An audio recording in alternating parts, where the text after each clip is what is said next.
this edition of the Jig Life, we're at Togiak River Lodge on the Togiak River. We're going to be fishing for 4 species of Alaska Pacific salmon. Those are kings, chums, sockeye, and pinks.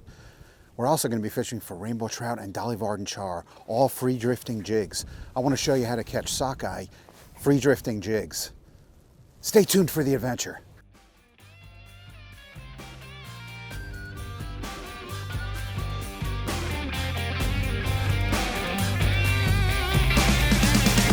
Got some coaching on that one.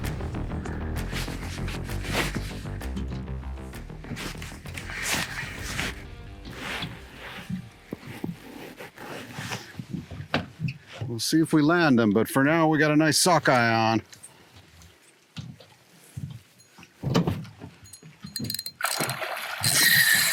Oh boy. Oh boy. These fish are pound for pound the strongest of the 5 Pacific salmon species, in my opinion. If you had a 20-pound sockeye, good luck ever landing it. The ones I've caught that have been close to 10 pounds have schooled me. This one's a solid 7. 6 to 7.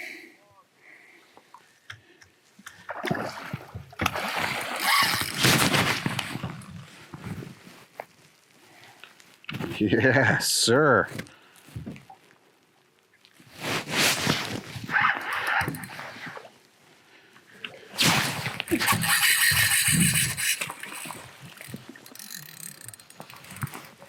See what I mean?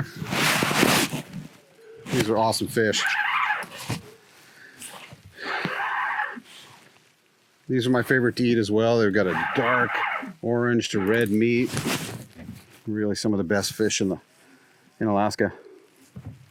And they sure are hella fun to catch.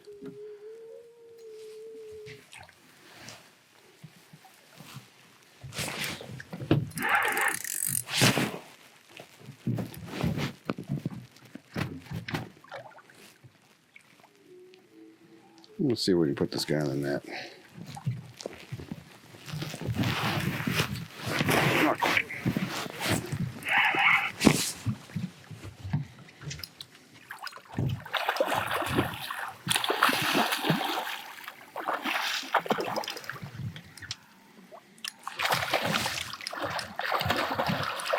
The longer he twirls around, better chance we got of him not making it into the boat. Yeah, this fish has been in the ocean for at least a few years.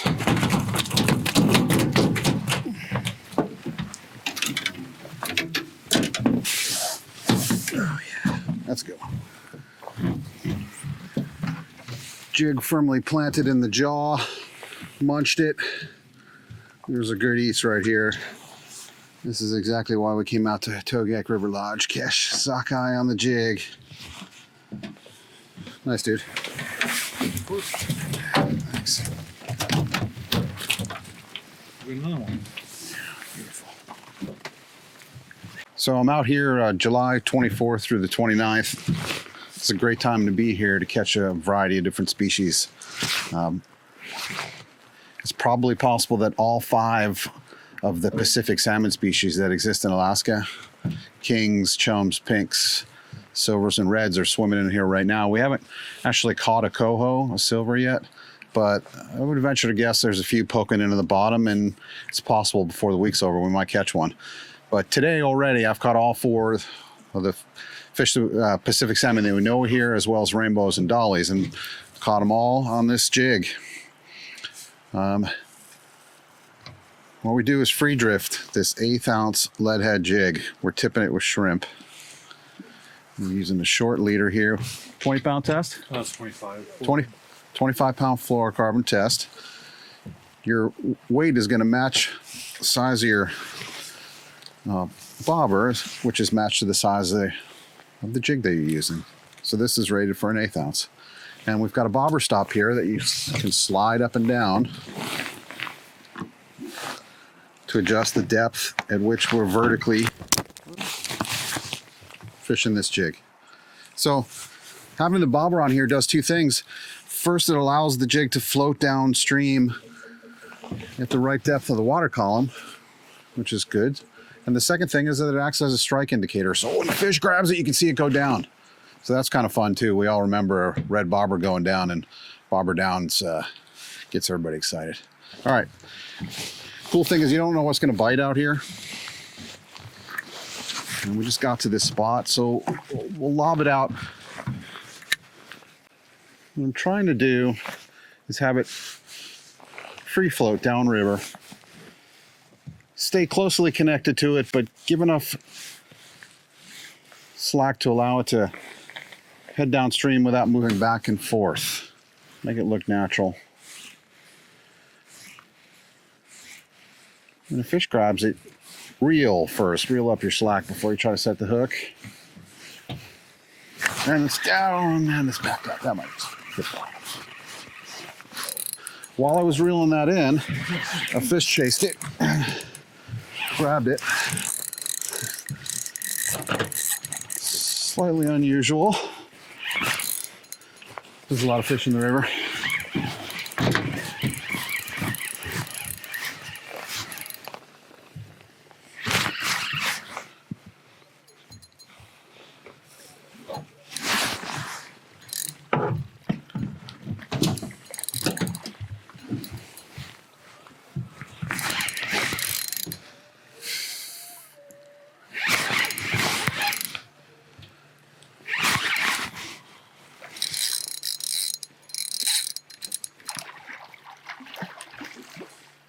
You got an early call? Yeah.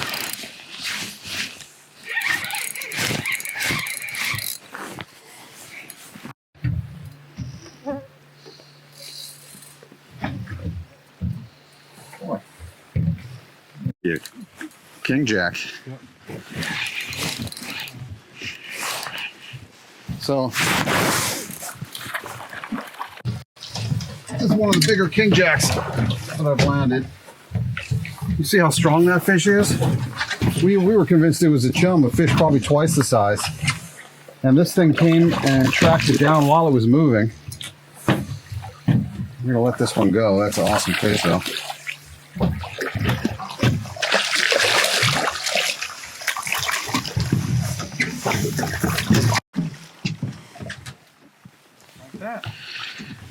Again, you don't know what you're going to catch. Sockeye are the target species. They're the most abundant of the salmon that are out here in Bristol Bay. Bristol Bay is the world's largest producer of sockeye.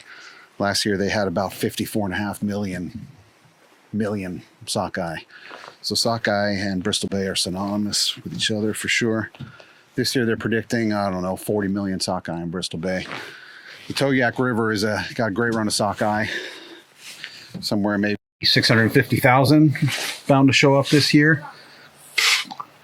Eating a few mosquitoes here as I talk to you.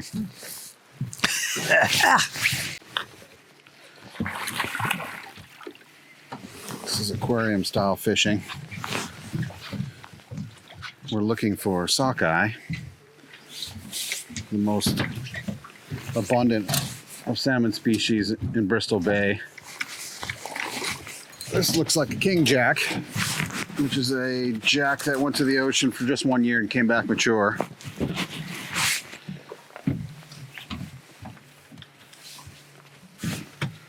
In an average year, we're going to say 40 million to 45 million sockeye show up in Bristol Bay.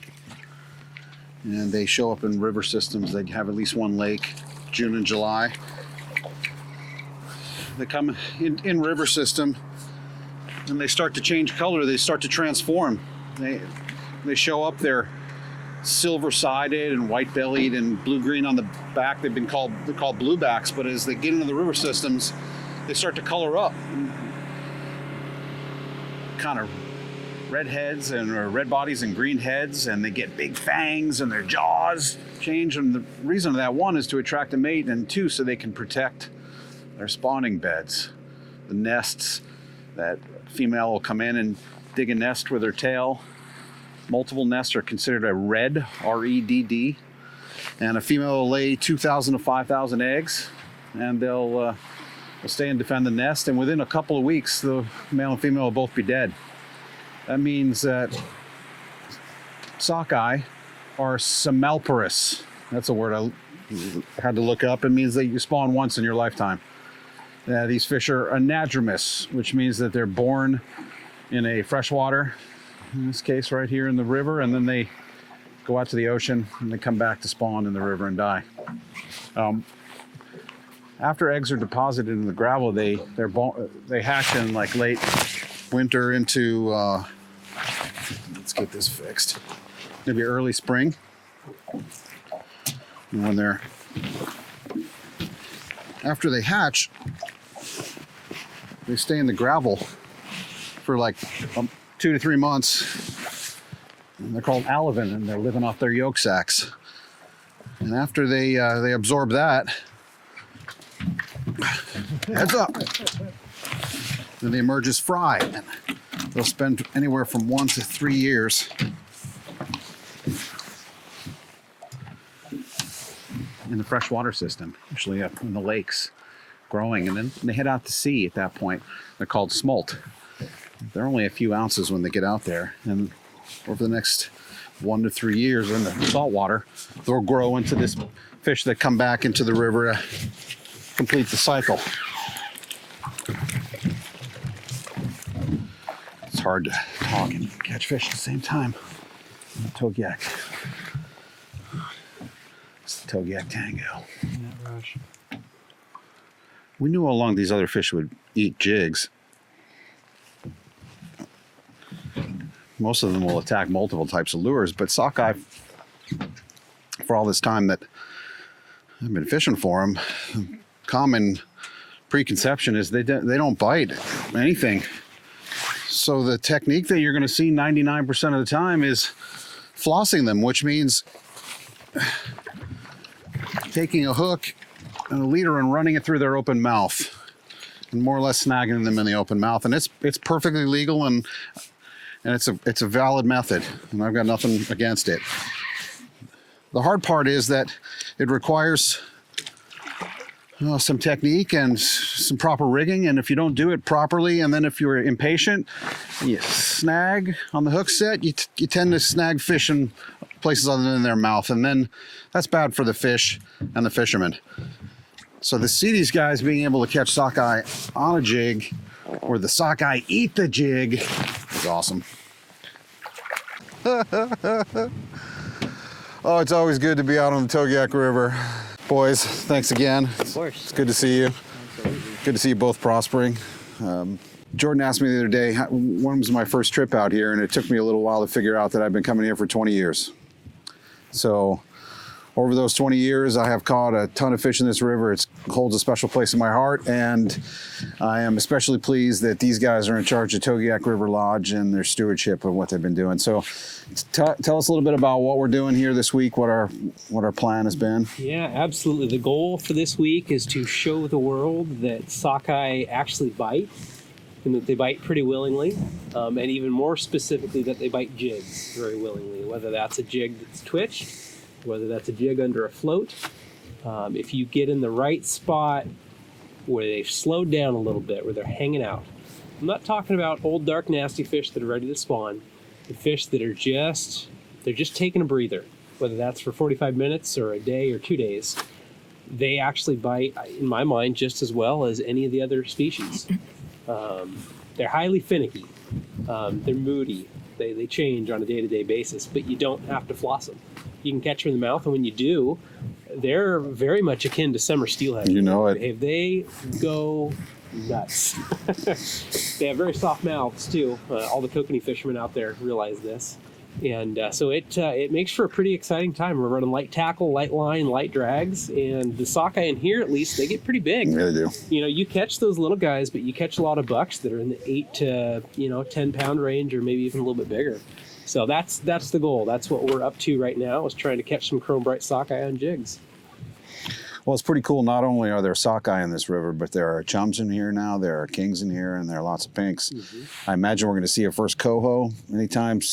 No, it'll be any day. Any day now. We did last year this time. Yeah, Yep. and it's usually between the mouth of the little tributary down below us and the boundary up above us, about 3.5, 4 miles. Okay. This is the zone where we see the first fish every year. So that's pretty amazing to be in a river where you can literally have a chance at all 5 species in the same day. And I've done that with you before. Huh? It's been a number of years, but we've done that. Somewhat unexpectedly. Yeah. That was a cool day. I remember that day. Yeah. Yeah. It was blown out. Yeah, it was. High and muddy to the top of the bank, and we found a little clear slough, and everything. Yep. Everything was in there. Yep. Pretty cool. I'll just a note here. On that trip, we caught coho 12 different ways. So, Togiak, special place. Now, talk to me about all the things that you've been doing to make sure that the conservation is of key importance. Absolutely. So I think it is somewhat special because we had this conversation 2 years ago. Yeah, we did. We sat down on the patio and talked about kind of where we would like to see the king fishing go and kind of what our long-term plan is for this place. And well, we didn't realize it at the time, but we were forced into some pretty extreme regulation changes in the 2023 season that we anticipated happening at some point, but maybe not necessarily that quickly. And so we had to pivot real quick. And instead of fighting, instead of whining and trying to be, the lodge that we've traditionally been known for, we completely embraced it. Now we went to, no king retention on fish 20 inches or less, and no bait. 20 inches or greater. Or 20 inches or greater, yeah. And so the no bait part really was the bigger issue for us, because then we could not target the sockeye, right? Exactly what we're doing right now. We don't really need the bait for kings. We weren't so much concerned about them. And to be honest with you, it was the right call to go to CNR for the big ones. And we don't even really necessarily push the fact that you can keep fish under 20 inches for guests. It just they don't cut very well. There's a bajillion of them, but they don't cut very well, and there's not a lot on them anyway. So we embraced it. We have more or less completely rebranded ourselves. And so the first part of our season is the Kings on the Spey Rod, and then we transition into a couple of gear trips that are primarily focused on all the species. We try to make it a super well-rounded trip, catch a little bit of everything. We provide all of our guests with 25 pounds of commercially harvested salmon from the bay to take the pressure of harvesting off, and we have just really tried hard to design a trip that is based off of the experience and not coming here just to fill a fish box. Because like we talked about before, if that's your goal in a trip to Alaska anywhere, you should just go to Costco. It's way cheaper, right? And you're missing the big picture exactly when you're just focused on the amount of fish you can take home rather than everything that's going on around you here. The scenery, the ambiance, this wild place that we're living in, and you never know what you're going to see from day to day. So, I mean, I really applaud you guys, because having been here, at least to this lodge 15 years ago, and seeing what the culture was like and what the culture was like all the way across Alaska with harvesting kings, to pivot and to embrace it and to get everyone on board, and I can see it's working well. Yeah. This is a model that other lodges should be following, okay? Yeah, and it has not been easy. No. Right? It was incredibly scary. And I fully anticipated that maybe we wouldn't have any bookings for June and July this year. But I think the reality is that people are still looking for a place that's wild, where they can get away from people. And so our location continues to be that, right? It's like a lot of the folks, I've even rebooked guests that used to come here in the heyday for king season, and they're like, yeah, it's cool, man. We're just here to catch fish and have a good time, and there's not a lot of other people around. Well, we were forced to put our money where our mouths were. Yep. Right? Yeah. I mean, because we talked to you for a number of years about, we don't like what we've been doing with King. Right. Let's release all the hens, all the big hens. Okay, let's reduce all of the hens. Okay, in 3 to 5 years, we see this being probably catch and release, and that's probably the right move, because this place is still 5 to 10 years behind the decline curve, right? And then we were forced to do exactly that. And there's no doubt there was a little bit of a mourning period there. Like, for all of us. What do we do now? I know it. But it has forced us to further explore the things that we were already dabbling with anyway. And so now we have a gear season in June and July, for at least the last 2 years. We've had high water, and we've been twitching little jigs on light spinning tackle for everything. That's so fun. And, you'll come into a spot, again, especially when the water's high, and it could be chrome bright sockeye, it could be chums, it could be 25-pound kings. And they're all mixed in. And so as it turns out, everything likes a twitch jig, which falls in perfectly to what you guys have jigs. So it's been, I mean, it is we have completely changed everything that we're doing in under 2 years. And honestly, it's for the better. Yeah. It's a kick in the pants. Yeah. It really is. Well, I think the cool thing about it is that, like, we inherited a pretty, decent system, right? Yeah, you did. We inherited a lot of clientele, For sure. clientele, and the basic foundation, to make money and sell trips, right? And it didn't necessarily feel like ours in the beginning because, Right. Hats off to Larry. He designed Exactly. Hats off to Larry. pretty much everything. You know it. But now this is ours. Yeah. Like what you see and experience at the lodge is completely different than it was before. And I think that there's, a long-standing opinion going back even to when the lodge was created in the mid to late 90s that, TRL is kind of rough and tumble. And I've heard some pretty crazy stories, and it's fun to now have a culture that is the exact opposite of that. We've had a bunch of ladies that have traveled up here this year, have learned how to fly fish, have embraced just the Alaska experience. We've had families. It's just a very welcoming place. And what I like to tell our guests and what we tell our team members too is like our staff should be an extension of Zach and I. And I feel very strongly that they are right now. Yeah, you got a good crew. There's your whole team's. You can see when you got good chemistry. I've been to enough places. Yeah. You guys are running a good operation. Yeah. We've got a tremendous catch and release kingfishery, and we're landing, 15 to 40 sockeye a day that are willingly biting. You can't ask. Sounds for a good to lot me, more man. than that. Yeah. Well, keep up the good work, both of you. Let's see if we can catch some more sockeye, okay? Okay, so this trip was meant to be a multi-species target with king salmon, chum salmon, pink salmon, and sockeye salmon. Sockeye being our main target species. For like the last 25 years, I've traveled around Alaska. Most people catch sockeye by lining them. And part of what I've been talking to Jordan and Zach about for years is seeing the process that you're using to get sockeye salmon to actually bite jigs. We just landed this beautiful chrome fish. We are free drifting small jigs. This is an 1/8 ounce jig. And using a short leader and a sliding bobber on a bobber stop so you can adjust it to the depth. And these sockeye are biting jigs. A lot. Aaron Berg, he's a guide here. He's doing a great job dialing us in. Talk to me a little bit about the nuance of this. What turns these fish on? Just presentations, almost everything. Getting it in front of them, getting it at the right speed, finding the right water that they want to sit and hold at. Traveling fish, usually aren't interested, but if we can get them into a spot where they're holding, they generally want to play. It's so much better, in my opinion, to catch fish that bite, especially sockeye. We've seen injuries to fish, to ourselves. Lots and lots of stories about projectiles from lining sockeye that aren't caught in the face, and that happens. That's a regular occurrence. So this is really awesome to see. There's no doubt that a little bit of bait turns these fish on. Yeah. As you'll see on some of this underwater footage, I would have never have guessed that sockeye would have their noses in the gravel eating cured eggs and standing on their heads. Oh my goodness, it's a feeding frenzy down there. This is our target species, bright chrome sockeye. Let's see if we can catch another one. All right, let's see if we can catch some fish. Well, I see some. I don't know if they're the right variety or not. Oh no.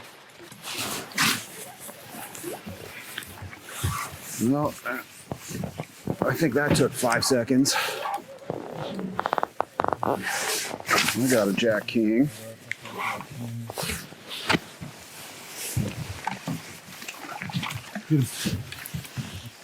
Is it? Yeah, nice. sir. That was quick. Well done. Sockeye are the target. Jordan's hooked up with one already. We've only been here for 30 seconds. I just have that nice swinging hook set. Yeah. My drag is a little tight. Kind of like a double within 10 seconds of I know fishing, it. and one of them being the target species. I got a buddy coming in a couple days, so this is my scouting Yeah, very nice. opportunity. You want to work it over towards the camera on this side, maybe? Yeah, of Yeah. course. Let's see if I can get him to cooperate here.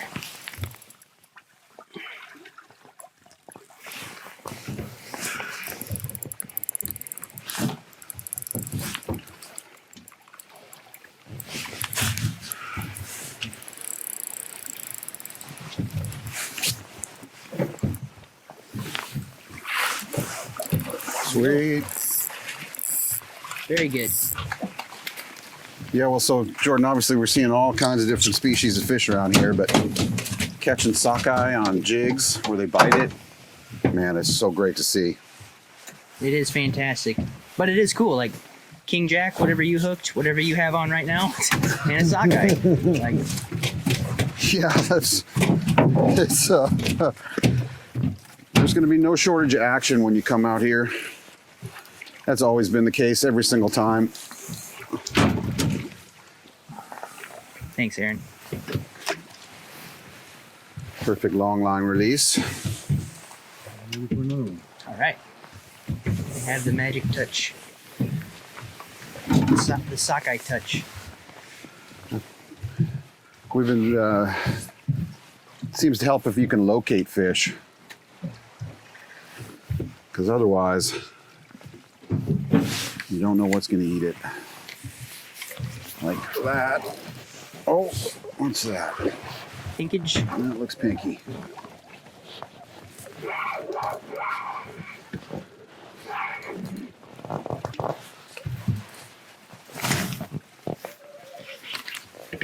Gotta be quicker than that. God, they fool me in the water.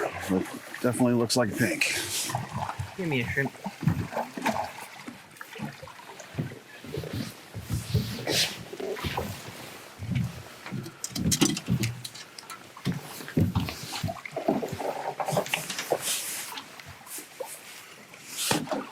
Okay, 3 species of Pacific salmon in 3 minutes.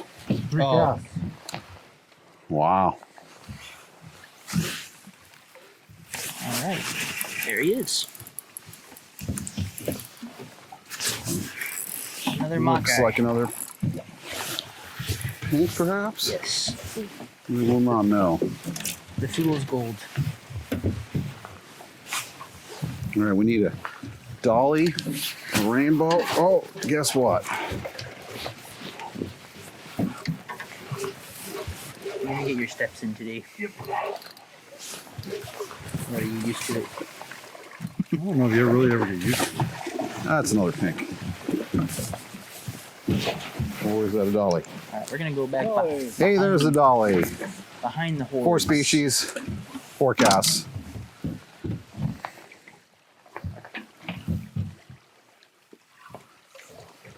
The crazy part is this time of year, most boats are experiencing the same level of action.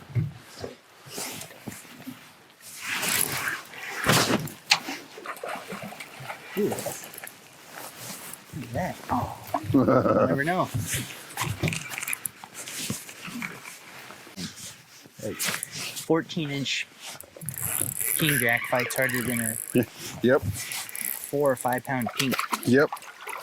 We caught a king jack yesterday that we thought was a chum. What's that? Oh, that feels bigger. Got a sockeye? Or Well, is that might be the right variety. Yeah, I man. got a sockeye. Nice. Very good.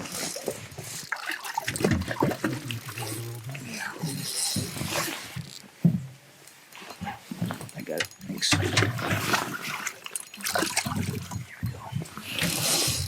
Target species.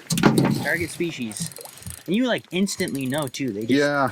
Yeah, they sound like a Oh, man. sockeye. You start hearing them on top of the water. that is exciting.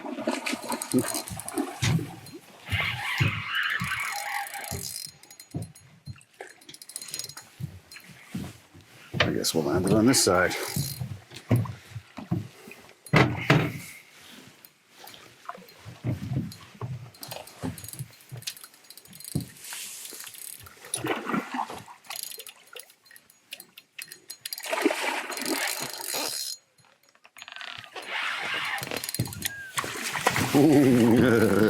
Everyone got real quiet. We're concentrating. We're focused. Oh, look at the long reach of the big man. Yes. Man. That is so awesome. That's so cool. The ultimate mix bag. Every time I see it, man. No, this does not get old. No, it doesn't. It doesn't.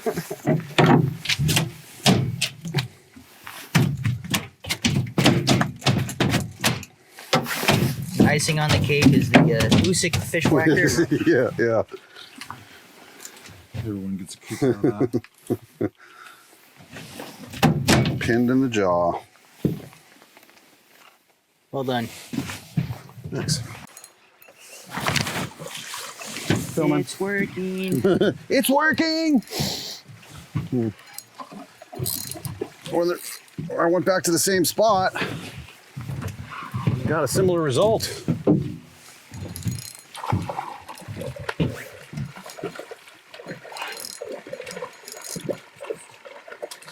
This is when things get hairy. Yeah. We got the big man on board. We need a much shorter range. Nice. That's a nice one. That was nice and quick. Get in there, man. Get in there.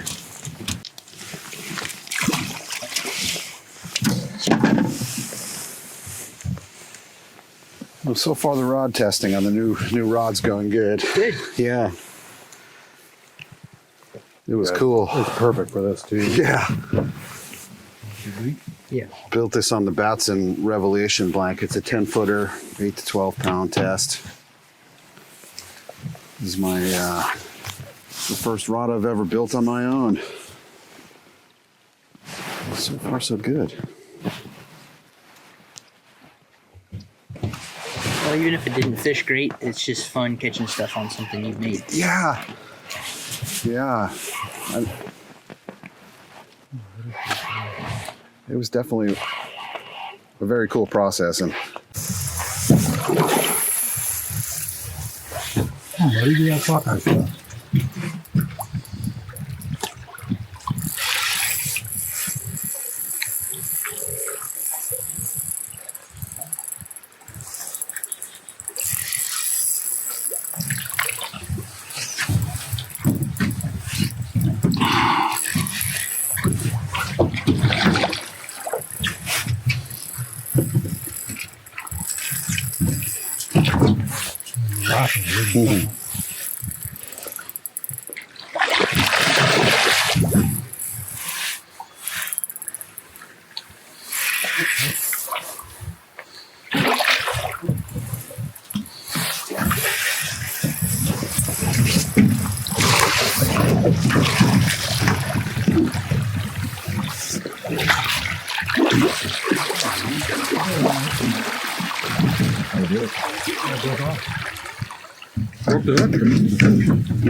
dandy buck.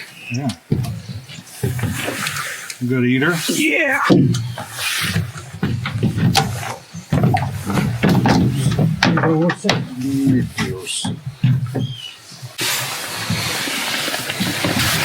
Nice.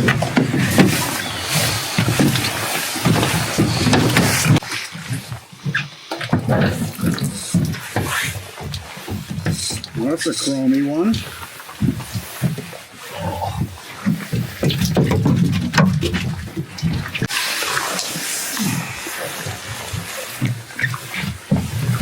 That's a nice Just one. like that.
Make a jump, Aaron. Make a jump.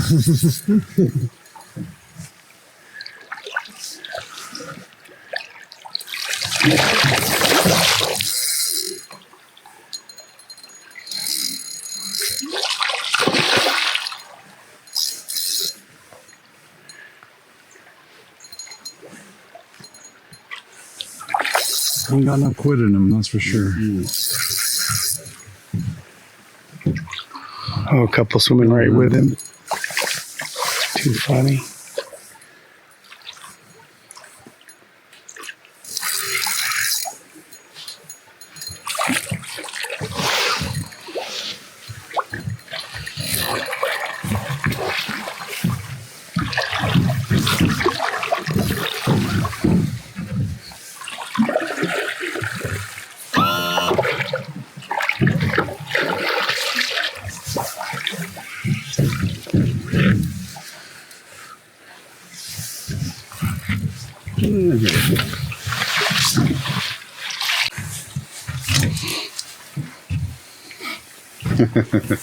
Togiak River Sockeye. Wow.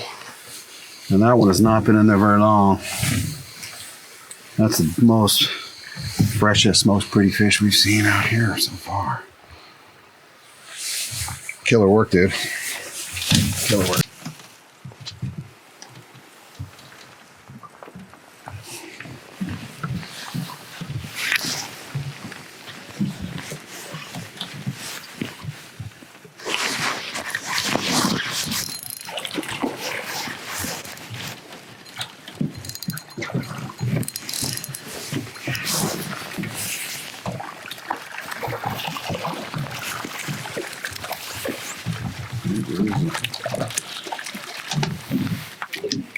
New Jack City here.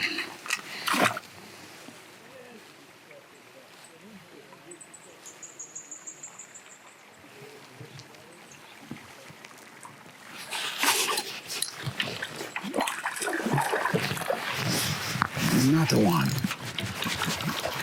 Still fun.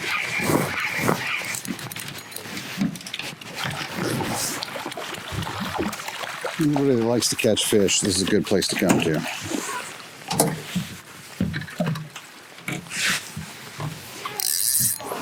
And you can hear it back there too.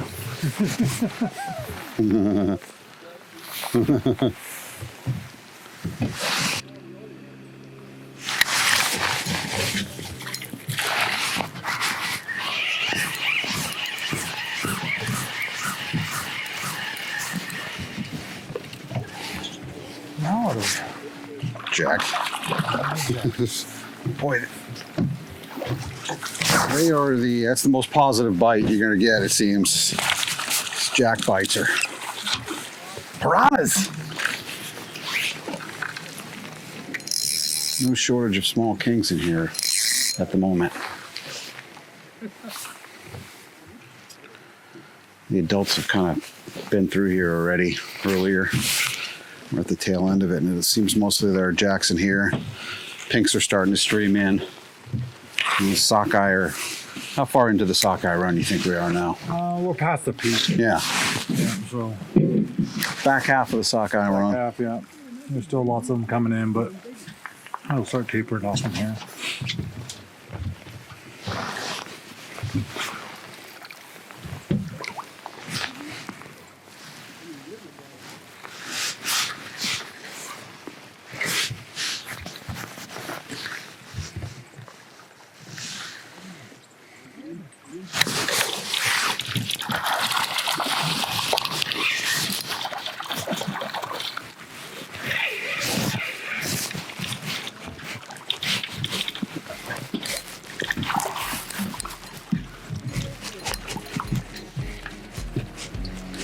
Jack King it is.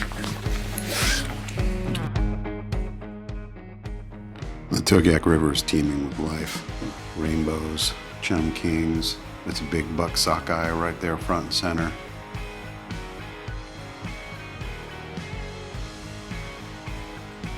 It's an amazing river. Yes, that's a sockeye eating a jig. Look at that chum there as well with him. Can't get enough of these underwater sequences. Seeing what's going on down there. king, dolly, and rainbow all together. There's another king gliding in from the left. Yep. That's another sockeye eating a jig. And this is one of those that makes me scratch my head. Sockeye salmon chewing on cured roe. I'm showing you this one to show you what a chum salmon looks like. The calico bars on the fish. They're beautiful, strong, hard fighters. And that back there, that's a chrome sockeye. This was the hottest fish that I touched the whole trip. Now watch what it does. Gravity-defying leaps. That fight was over before it started. Here's another good-looking sockeye. Jig pinned firmly in its mouth.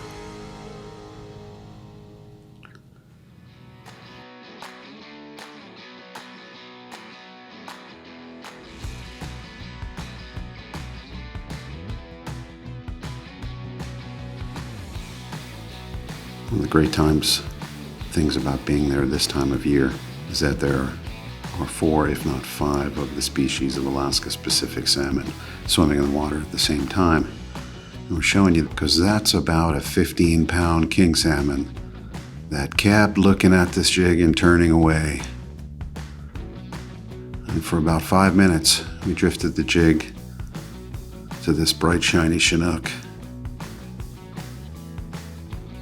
And it kept advancing on it and thinking about it, backing off. But finally, it couldn't resist. And it had to eat it. Everything eats a jig on the Togiak. Say hello, Mr. Chinook.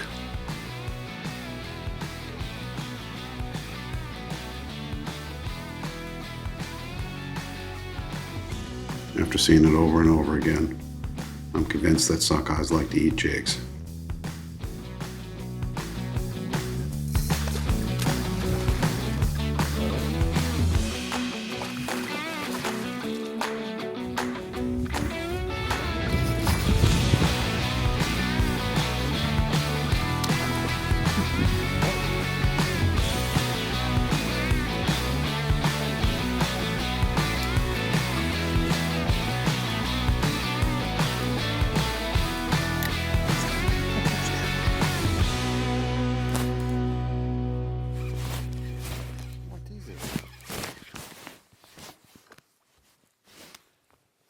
It's a question that a lot of fishermen ask before they lose the fish. What is it? Oh, man.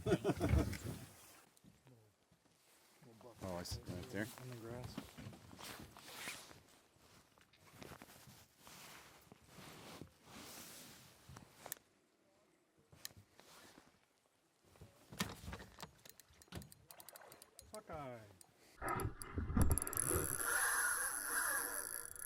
That's a real sockeye.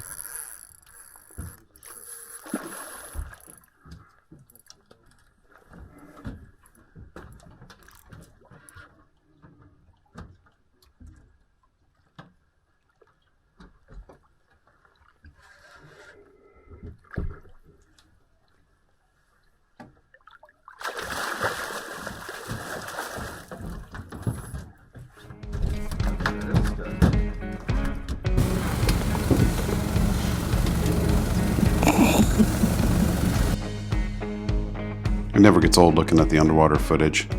That's a whitefish, one of the lesser talked about species on the Togiak. But as you can see, the Togiak is just plumb full of different species and large quantities of sport fish.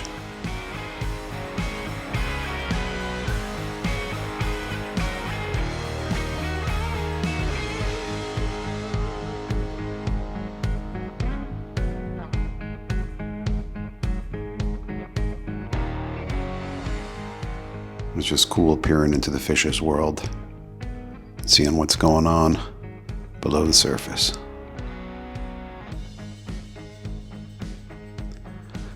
And that is a bright sockeye on the attacks. And he just ate the jig.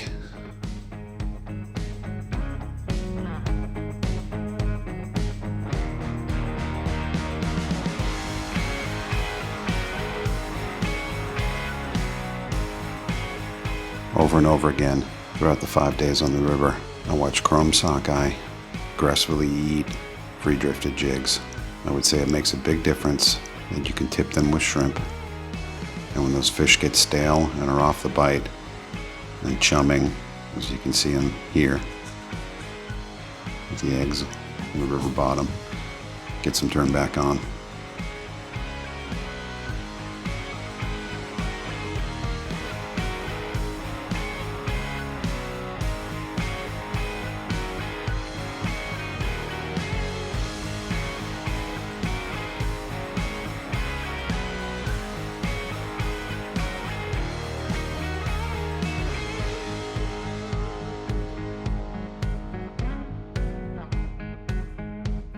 Another chrome sockeye, jig pinned in the jaw.